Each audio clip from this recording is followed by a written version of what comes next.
Hello, my dear friends. How are you doing? Hope you are having an amazing day and not having to deal with drama. Ready for new stories I have for you today? Let's go to the first one. And don't forget to listen to the end of the story, guys, to hear my insights. Enjoy the stories, and don't forget to like and subscribe. And of course, don't forget to leave a comment. Hello, Reddit. I've been wrestling with a deeply personal and emotional situation, and I need some unbiased opinions. I'm a 38-year-old widow, and I lost my husband Alex to cancer a year ago. Alex and I were married for 12 wonderful years, and he was my best friend, my rock, and the love of my life. Unfortunately, we were unable to have children because Alex can't have kids, but that never diminished the love we had for each other. Alex and I lived in a beautiful house that was technically his before we got married. He bought it several years before we met, and when we got married, he never asked me to contribute to the mortgage because it was already paid off. Instead, I focused on handling other expenses, such as utilities, groceries, and upkeep, while also putting money toward our shared goals like vacations and retirement savings. Over the years, we made countless memories in that house. It was our home. But after Alex passed away, the house became unbearable for me. Every room reminded me of him, his laughter, his struggles during treatment, and ultimately, the painful memories of losing him. I knew I couldn't stay. After much soul-searching, I decided to sell the house and move to another state to start fresh. Alex was incredibly close to his niece Lily, who is now 14 years old. She's the daughter of Alex's older brother, Mike. Alex adored Lily and treated her like the daughter he never had. He often doted on her with gifts, took her on outings, and made her feel special. I also grew close to Lily and enjoyed having her around. She was one of the few bright spots during Alex's illness, as her visits always seemed to lift his spirits. However, while Alex loved Lily dearly, he never mentioned any specific plans to leave her anything in his will. I was the sole beneficiary of his estate, which included the house, his savings, and other assets. Alex was meticulous about his affairs, and I have no doubt he would have explicitly mentioned any intentions regarding Lily if he wanted to. Fast forward to last month. Mike came to visit me in my new home. At first, it was a pleasant reunion. We reminisced about Alex and shared stories about the good times. But then, Mike brought up the sale of the house and asked how much I had made from it. I told him the rough figure, thinking it was just casual curiosity. That's when he dropped the bombshell. Mike claimed that Alex had always promised the house, or at least the proceeds from its sale, would go to Lily. He said that Alex had discussed with him multiple times over the years, and that it was only right for me to honor his wishes by sharing the profit from the sale. I was blindsided. Alex never mentioned anything like this to me, not once in our 12 years of marriage. I told Mike that I had no knowledge of such a promise, and that Alex had left the house to me in his will, making no mention of Lily or anyone else. I explained that the house had been part of our life together, and selling it had been a deeply personal and painful decision. I didn't feel obligated to share the proceeds, especially given that Alex had made no such provisions in his estate. Mike wasn't having it. He accused me of being selfish and disrespecting Alex's memory and wishes. He said that Alex would be rolling in his grave if he knew I was keeping the money instead of giving it to Lily. He even suggested that I didn't deserve the house because it was Alex's before we got married, implying that it was never truly ours. Things escalated quickly. Mike left that day in a huff, and a week later, I received a formal letter from a lawyer representing him. The letter stated that Mike intended to sue me for a portion of the house's sale proceeds, claiming that Alex had made verbal promises to leave the house to Lily, and that I was unjustly enriching myself at their expense. I immediately sought legal action. My lawyer assured me that Alex's will is ironclad, and that verbal promises, even if they were made, had no legal weight in this situation. However, the whole ordeal has been emotionally draining. Mike's accusations and the looming threat of legal action have reopened wounds I thought were beginning to heal. I loved Alex with all my heart, and I would never intentionally go against his wishes. If he had wanted Lily to have the house or any part of his estate, he would have said so. But he didn't. Instead, he left everything to me, trusting that I would make decisions that felt right to me. Selling the house was one of those decisions. It wasn't about money. It was about finding a way to move forward and cope with my grief. As much as I care about Lily, I don't feel that I owe her or Mike anything. Alex was generous with Lily while he was alive, but that doesn't mean I'm obligated to share what he left me. Mike's entitlement and threats have only reinforced my belief that I made the right decision. Since receiving the lawyer's letter, I've cut off contact with Mike. I've blocked him on social media and instructed my lawyer to handle all communication going forward. I haven't spoken to Lily, and I feel terrible about it. She's just a child, and I don't blame her for her father's actions. Part of me wants to reach out to her, but I worry it would only make things worse. I've also started therapy to help me navigate this difficult time. Losing Alex was already the hardest thing I've ever faced, and now it feels like I'm losing part of his family too. But I know I have to protect myself and honor Alex's memory in the way that feels right to me. I never wanted things to come to this. I just wanted to move forward with my life while keeping Alex's memory alive in my heart. Am I wrong for refusing to share the proceeds from the house sale with Mike and Lily? Should I be doing more to honor Alex's relationship with his niece, or is it enough that I'm respecting the will he left behind? I'm open to hearing your thoughts. Just please be kind. This has been an incredibly painful journey for me. Losing a spouse is unimaginably painful, and it sounds like OP has been doing her best to move forward. OP's husband's will is clear. He left the house to OP, and that's all that matters legally and morally. Mike is being incredibly entitled, and his attempt to guilt and manipulate OP into giving him money is disgusting. If Alex truly wanted Lily to have the house or the proceeds, he would have made it explicit in his will. OP needs to stand her ground and not let Mike's threats get to her. OP is doing nothing wrong. And now let's hear the community's opinion. This is a tough one. You're absolutely within your legal and moral rights to keep the money, especially since Alex left everything to you in his will. That said, if there's any truth to Mike's claims that Alex verbally promised the house to Lily, I can see why Mike might feel hurt or betrayed, even if he's handling it poorly. Maybe there's room for compromise. Could you set aside a small amount for Lily's future, like a college fund or something similar, to honor Alex's love for her while still maintaining your boundaries? Everyone sucks here. Mike is definitely out of line for threatening to sue you and dragging lawyers into this. However, it's worth considering that Alex's love for Lily was genuine, and maybe he did make those verbal promises. While you're under no legal obligation to share the proceeds, it might have been kinder to offer something to Lily. She's just a child, and this situation isn't her fault. Mike's approach is wrong, but the optics of keeping everything when Alex clearly cared deeply for his niece might not sit well with everyone. Not the a-hole. You're honoring your husband's wishes by following the will he left behind. It's clear he trusted you to make decisions about his estate, and Mike is taking advantage of your grief to pressure you. Selling the house was a deeply personal choice for your mental health, and you owe no one an explanation for that. Lily will always have the memories and love Alex gave her while he was alive, but that doesn't mean you're obligated to provide for her financially. Mike's behavior is toxic, and you're absolutely right to cut ties with him. My father was the kind of man to find a woman, build a family, and leave within a span of 10 years. My mom was his longest relationship, but it was mostly because she waited to have children. I know of 3 wives. I heard a rumor there's more, but most I can confirm is mistresses. In total, I have 9 half-brothers and 2 half-sisters that I know of. This also spans 5 countries, with them being Argentina, Brazil, Haiti, Panama, and Colombia. Now, some examples of Dear Papa's entitlements are: he married my mom when she was 21 and he was 37. He didn't let her finish school because it was better if she only focused on the house and children. Mom had to secretly take the pill since she didn't feel ready for a baby. They had me 7 years later, when Mom was 28. My mom had PPD and PPA, and rather than stay, bio-donor left with a mistress he had impregnated a year earlier with my half-sister. He returned only after I was about 3 years old.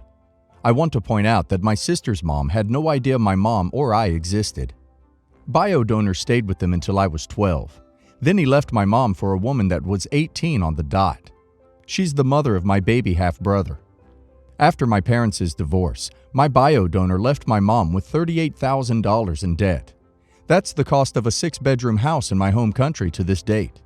Mom had to sell the house we live in, which only covered a part. She took a job in another country, and my eldest half-brother became my legal guardian.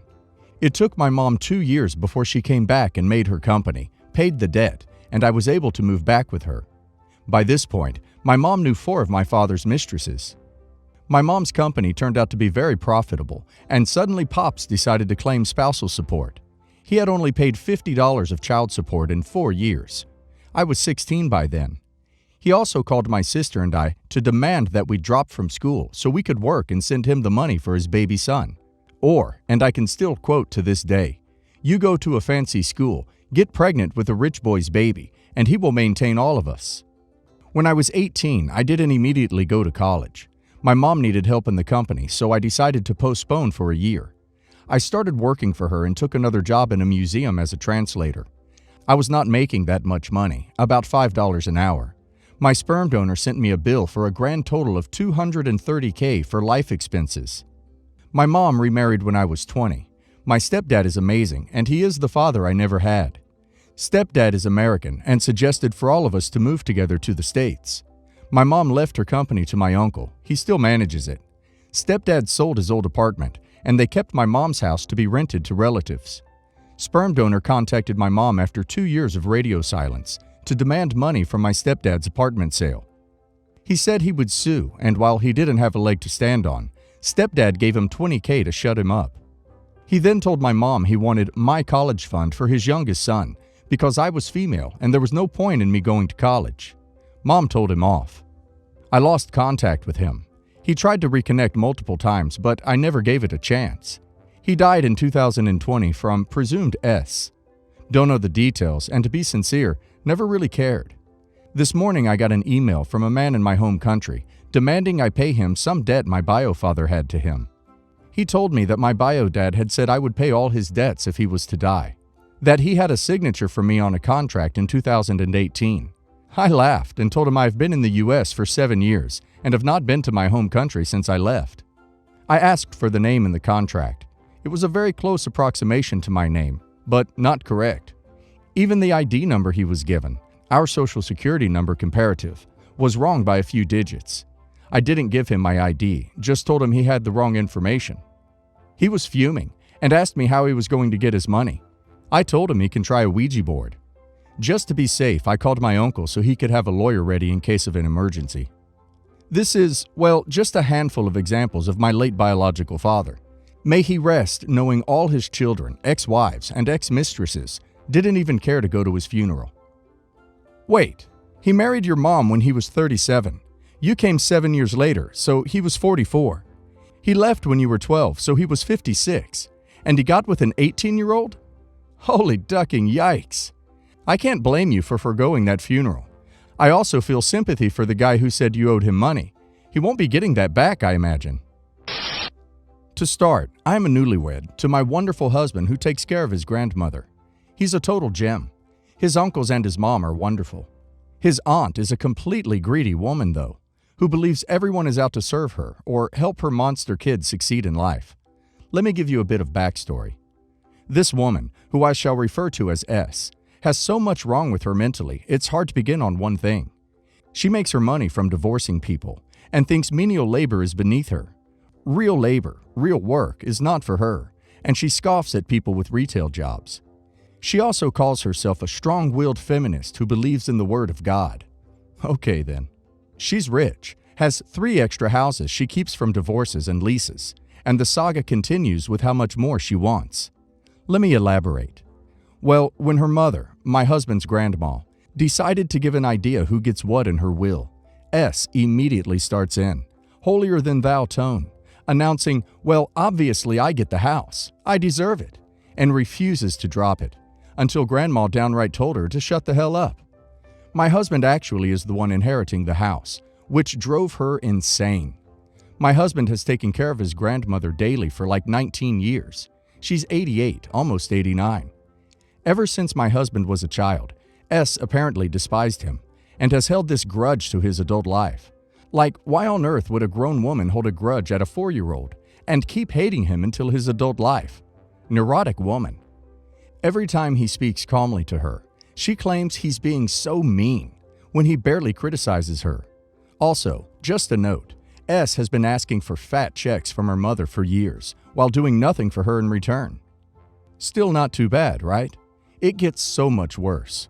So on top of looking down on people who actually have a job and being greedy with her aging mother, She's also an entitled mother. She has 3 kids.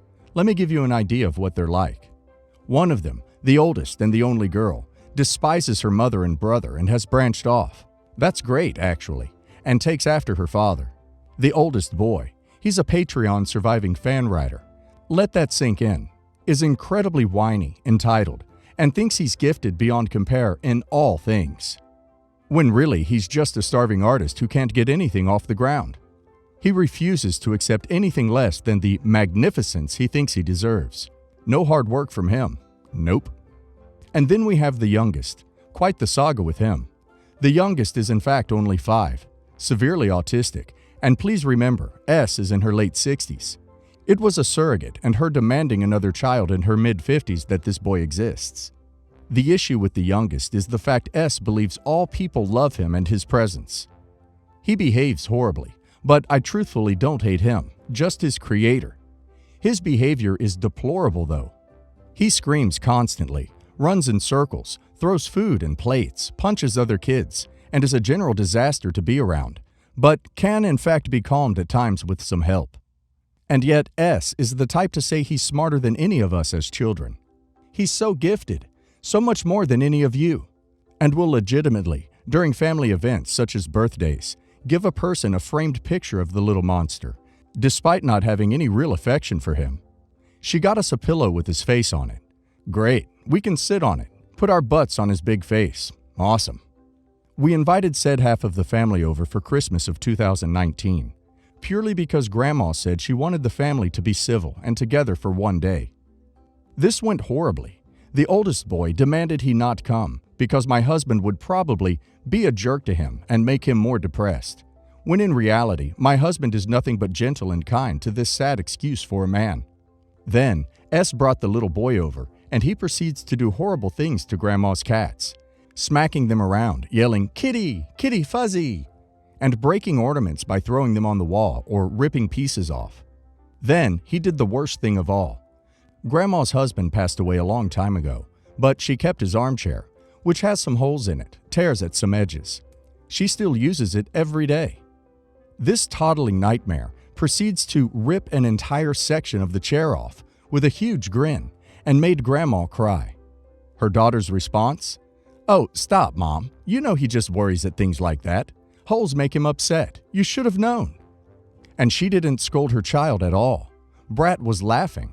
To top it off, the entire day she was snarling at me and my husband being happy in general. She hated the food we made her and her child. She hated the cookies, hated our layout for the kitchen, said the milk was sour when it wasn't. But the chair was the tipping point. So when she finally left, husband's uncle, me, Grandma, and husband agreed she wouldn't be coming back. So fast forward a bit to January 9th. Grandma went to a restaurant with her son, and lo and behold, S shows up with her littlest and oldest son. She sits down, orders food for herself, and bats her eyelashes at her mother saying, "I want my oldest boy's gift, his Christmas gift. Give it here, Mom." Keep in mind, this guy didn't bother showing up for Christmas. Grandma set one aside for him though, a very special one he had been wanting. Grandma specifically said he needed to come over to get it though, and open it in her house with me and my husband since we put thought into it also. She gets all huffy, saying she needed to kick us out then, so her and her precious talented first baby boy could come open it in peace. Like we were some sort of monsters that needed to be exterminated. Firstborn says, "Well, they're jerks who will make me uncomfortable, make me feel bad for being me," when asked about it. Grandma then says he can come on his own if he'd like, and S goes berserk. And the oldest boy says he's not going anywhere without his mother, his mommy he loves. I kid you not, this boy is 30. So fast forward more to a week ago. Despite telling her no, he needs to come over, same situation happens. She appears at dinner at a restaurant and proceeds to say in the most snarky voice, "Well, Mom, where's my baby boy's gift? Did you bring it?" She orders food for her kids and sits down. She says, "No, I told you what I wanted." Woman proceeds to start sobbing hysterically, grabs her kids and leaves, leaving the bill for her brother and mother. Make sure the grandma's will is rock solid. Talk to a lawyer. Make sure there is nothing she could dispute in court. I think she is legally entitled to some part of the inheritance, So just give her the bare minimum, although morally she probably owes you money. She sounds like a total B.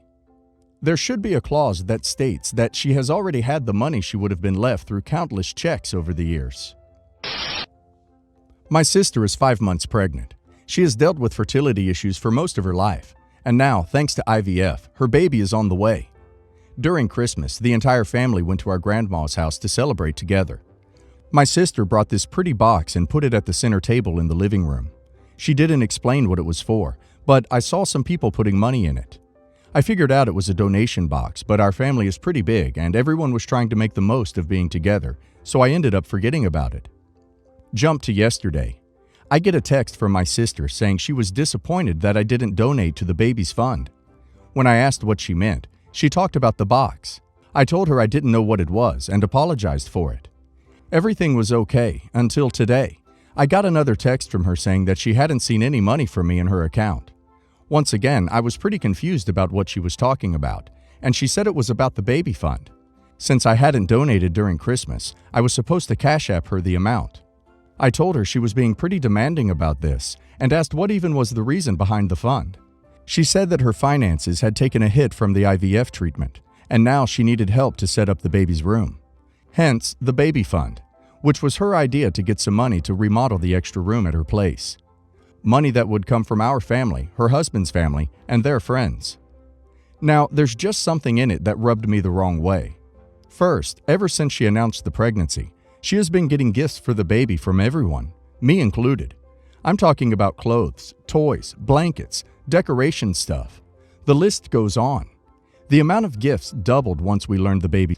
Secondly, when I tried to figure out what she needs for the baby's room, she just kept talking about remodeling and refused to give any specifics about it.